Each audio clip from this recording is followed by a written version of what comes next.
ओम शांति। स्वागत है आप सबका हमारे YouTube चैनल लाइव लेसन पर। तो इस वीडियो में बीके शिवानी दीदी हमें ये बताने की कोशिश करती है कि अपने बच्चे को यह आशीर्वाद ज़रूर दें। सिर्फ एक हफ्ता करके देखो, बच्चे का भाग्य बदल जाएगा। तो आप लोग ये वीडियो पूरा देखिए और अगर पसंद आता है तो वीडियो को लाइक एंड चैनल को सब्सक्राइब करना ना भूलें। Thank you so much. कभी कभी कुछ बातें होती हैं जिस पे रोज़ हो रहा है। सिंपल बात, बच्चे पढ़ते नहीं। अभी एक मंत्र जैसा बन जाता है घर के अंदर, रोज़ उच्चारण होता है, बच्चे पढ़ते नहीं, बच्चे पढ़ते नहीं, बच्चे पढ़ते नहीं। जो आता है उसको भी सुनाते, मेरे बच्चे पढ़ते नहीं, मेरे बच्चे पढ़ते नहीं। फिर वो भी बोलते हैं आपके बच्चे पढ़ते नहीं, आपके बच्चे पढ़ते नहीं। इतना ज़्यादा उच्चारण होती है वो लाइन, इतनी उच्चारण होती है, घर के अंदर एनर्जी क्रिएट हो जाती है बहुत हैवी। ये पढ़ते नहीं, ये पढ़ते नहीं, पढ़ते नहीं। अब ये ऐसा परफ्यूम क्रिएट करके उस बच्चे को बोलो अभी पढ़ो, जाओ अपने कमरे में और पढ़ो। और एयर फ्रेशनर उस कमरे में कौन सा डाला हुआ है? कौन सा डाला है? बच्चे पढ़ते नहीं। वो सारी वाइब्रेशन उनके मन की स्थिति पर आती है, वो बैठते हैं पढ़ने के लिए, 5 मिनट कोशिश करते हैं, सारी एनर्जी उनको मिलती है। बच्चे पढ़ते नहीं, पढ़ते नहीं, पढ़ते नहीं। किताब बंद करते, कहते मेरा पढ़ने का मन नहीं, मैं जा रहा हूँ, फिनिश्ड। अब इसका ऑपोजिट एयर फ्रेशनर डालो कमरे के अंदर। जाते हैं ना इसे डालने के लिए, क्या डालेंगे कमरे में उनके? बताइए क्या डालेंगे उनके कमरे में? एयर फ्रेशनर कौन सा डालेंगे? साफ करो, शुद्ध करो उस हवा को। उन्होंने बैठ के पढ़ना है वहाँ पर। आप चाहते हैं कि वो एकाग्र होकर, एकरस होकर, प्यार से पढ़ें। कौन सी सोच डालेंगे उस कमरे के अंदर? अब आपने बताना है कौन सी डालेंगे उस कमरे में, ताकि वो वाइब्रेशन उनकी मन की स्थिति पर असर करे और वो करना शुरू कर दे। क्या डालेंगे उस कमरे के अंदर? बताइए क्या डालेंगे उस कमरे के अंदर? ये याद रखना है, ये सिंपल साइंस है जो हम सोचते हैं। हम सब ने ये अनुभव किया है, जब हम मंदिर, मस्जिद, गुरुद्वारे, चर्च जाते हैं तो वहाँ जाकर भगवान को याद करना ज़्यादा ईजी लगता है। घर में कोशिश करते हैं तो मन इधर उधर भटकता है, तो हम कहते हैं नहीं मैं मंदिर जाता हूँ, मंदिर जाकर मेरा मन बुद्धि एकाग्र हो जाती है। घर में इधर उधर भटकती है। क्यों ऐसा? भगवान जी क्या सिर्फ मंदिर में होते हैं? नहीं, भगवान जी को तो कहीं भी याद कर सकते हैं। फिर मंदिर जाके ज़्यादा अच्छा क्यों कॉन्सेंट्रेट होता है? घर में क्यों नहीं होता है? क्यों नहीं होता? क्योंकि मंदिर में, मस्जिद, गुरुद्वारे, आश्रम में सभी जो आकर बैठते हैं वो वही थॉट क्रिएट करते हैं। जो सभी आते हैं वही थॉट क्रिएट करते हैं। हर एक परमात्मा को याद करता है, उसकी एनर्जी अपने अंदर भरता है, वो ही वाइब्रेशन उस जगह में होती है। जो नया जाएगा उसकी भी वही थॉट चलेगी। अब आप चाहते हैं उस कमरे में, उस घर में बच्चे एकाग्र होकर पढ़ें, तो कौन सी वाइब्रेशन क्रिएट करनी चाहिए उस घर की? कौन सी वाइब्रेशन क्रिएट करनी चाहिए जिससे जिसका न पढ़ने का मन भी होना उसका भी पढ़ने का मन हो जाए?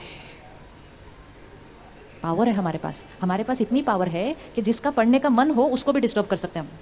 और हमारे पास इतनी पावर है, जिसका न पढ़ने का मन हो उसका भी पढ़ने का मन कर जाए, अगर हम वो वाइब्रेशन उस घर में, उस कमरे में क्रिएट कर देते हैं। तो कौन सी एनर्जी डालेंगे उस घर के अंदर? अभी वैसे भी फरवरी मार्च आने वाला, पता ही नहीं चलेगा, 2 महीने में आ जाएगा घर में माहौल। अभी से साफ करनी पड़ेगी हवा, उस दिन पे थोड़ी कर सकेंगे।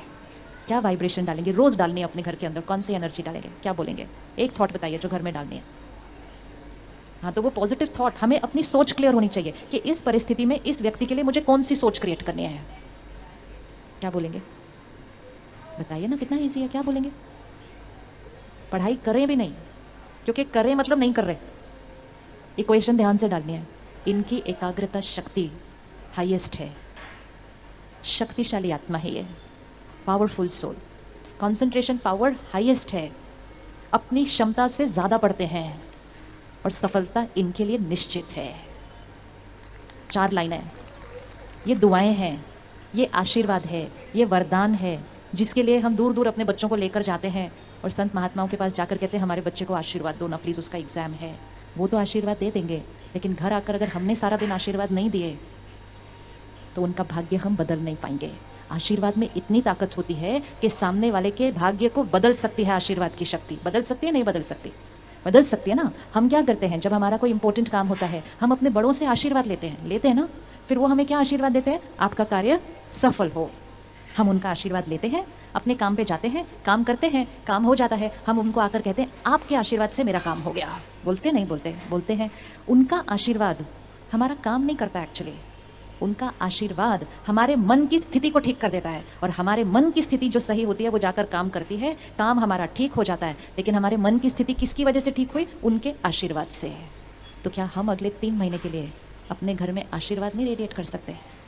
कर सकते? करेंगे? 4 लाइन याद कर लेंगे अच्छे से? चलो इकट्ठे मिलके बोलते हैं। शक्तिशाली आत्मा है ये, powerful soul, concentration power highest, एकाग्रता शक्ति हाईएस्ट है। बोलिए बोलिए अच्छे से। कॉन्सेंट्रेशन पावर हाईएस्ट है, अपनी क्षमता से ज़्यादा पढ़ते हैं, सफलता इनके लिए निश्चित है। 4 लाइन, 4 लाइन, वेरी इजी। शक्तिशाली आत्मा है, एकाग्रता शक्ति हाईएस्ट है, अपनी क्षमता से ज़्यादा पढ़ते हैं, सफलता इनके लिए निश्चित है। अगर कोई भी पेरेंट, आज 1 दिसंबर है, फरवरी एंड या 1 मार्च के आसपास एग्ज़ाम होने हैं, अगर घर के मम्मी पापा आज से लेकर एग्ज़ाम के लास्ट डे तक सिर्फ यही सोचेंगे और यही बोलेंगे, तो अगर उनके बच्चों के नंबर 80 आते थे तो 85 हो जाएंगे, 90 आते थे तो 95 हो जाएंगे, और 95 आते थे तो एनर्जी, उनके लिए एनर्जी क्रिएट करनी है। हम उनके लिए सिर्फ अच्छा खाना पीना देते हैं, आपको दूध चाहिए पी लो, आपको बादाम चाहिए खा लो, आपको अच्छी बात है, लेकिन शरीर को शक्ति देने के साथ साथ उनके मन को शक्ति देनी है। आज से शुरू कर दो। सुबह उठो, 5 मिनट बैठो, परमात्मा को याद करो, ये एनर्जी क्रिएट करो। रात को सोने से पहले परमात्मा को याद करो, ये एनर्जी घर में रेडिएट करो।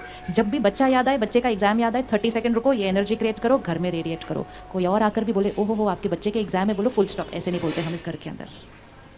No thoughts of anxiety, no thoughts of tension, powerful house, high energy house. वो हाई एनर्जी के घर में जो बच्चा पढ़ेगा तो उसका मन क्या हो जाएगा? मन क्या हो जाएगा? एकाग्र हो जाएगा, एकरस हो जाएगा, उसका पढ़ने का मन करेगा, उसकी क्षमता बढ़ती जाएगी। अब ये करते हुए सिर्फ वो पढ़ाई में अच्छा नहीं हो जाएगा, सिर्फ उसके मार्क्स ज़्यादा नहीं आएंगे, उसकी आत्मिक शक्ति बढ़ जाएगी। आज कई बच्चे एग्ज़ाम के टाइम पे डर जाते हैं, कई बच्चों को एंग्जाइटी हो रही है।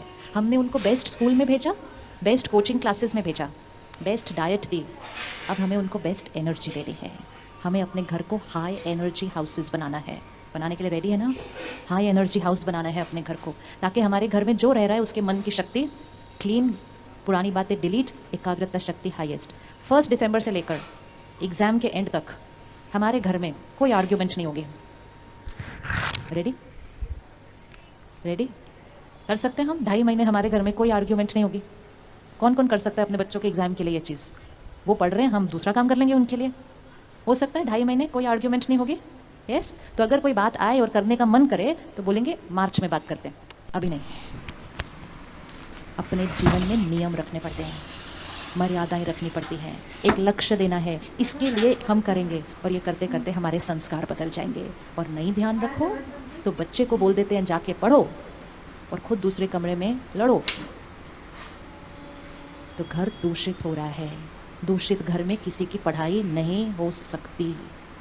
उनको कहते हैं पढ़ो, खुद अंदर हिल रहे हैं, टेंशन में, एंग्जाइटी में अपने काम कारोबार के लिए, घर दूषित हो रहा है। दूषित घर में पढ़ाई नहीं हो पाती है। आजकल के बच्चे कहते हैं कॉन्सेंट्रेट नहीं हो रहा। कॉन्सेंट्रेट क्यों नहीं हो रहा? क्योंकि घर की एनर्जी डिस्टर्ब है।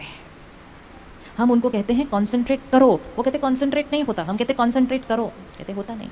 कॉन्सेंट्रेट बोलकर नहीं होता, कॉन्सेंट्रेट वाला एनवायरनमेंट क्रिएट करना पड़ता है। और जब हम करेंगे तो सबसे पहले हमें ये पता चलेगा कि हमारे पास कितनी क्षमता थी जो हम सारा दिन बिना बात के वेस्ट करते जा रहे थे। Tip tip tip, energy has to be saved. अब जब हम ये 4 थॉट्स क्रिएट कर रहे हैं, हम क्या कर रहे हैं? वो ही परिस्थिति के लिए हम अपनी सोच को बदल रहे हैं। वो परिस्थिति जिसके लिए हर पेरेंट कहता है कि एग्ज़ाम होगा तो टेंशन, तो हम क्या कहते हैं नॉर्मली? एग्ज़ाम होगा तो टेंशन, तो क्या लाइन है? टेंशन तो होनी है। इनफैक्ट बच्चे को नहीं होती, बच्चे को अगर टेंशन नहीं होती तो उसको हम बोलते हैं ऐसे कैसे टेंशन नहीं है? तुमको टेंशन नहीं है, कल तुम्हारा एग्जाम है, मतलब टेंशन होनी चाहिए। We teach them how to get stressed, we teach them how to get scared. उसको आता नहीं है डरना, उसको आता नहीं है एंग्जाइटी, हम सिखाते हैं। अब इसी तरह हम उसको सिखाएंगे स्टेबल रहना, हम उसको सिखाएंगे पावरफुल रहना। वो ही परिस्थिति जिसमें हम पहले नेगेटिव सोच रहे थे, अब वही परिस्थिति में हमने कैसा सोचना शुरू कर दिया? 4 थॉट्स हैं जो उसी परिस्थिति में हमारी सोच क्या हो गई? चेंज हो गई। हमारी सोच का उस परिस्थिति पर असर पड़ने लगेगा। सोच बदलेगी, सेहत बदलेगी, घर की एनर्जी बदलेगी, परिस्थिति चेंज हो जाएगी। एग्ज़ाम आएंगे, एग्ज़ाम चले जाएंगे, घर की शक्ति बढ़ी रहेगी, बच्चे की क्षमता बढ़ जाएगी, सफलता निश्चित हो जाएगी। ये पावर यहाँ पर है, ये पावर यहाँ पर है। लेकिन अगर ध्यान नहीं रखा, सबने मिलकर वही नेगेटिव थॉट्स क्रिएट किए, तो बच्चे की क्षमता अगर 80 थी तो 78 हो जाएगी, क्योंकि एनर्जी घटी हुई है। अब इस इक्वेशन को हमें जीवन की हर परिस्थिति में डालना है।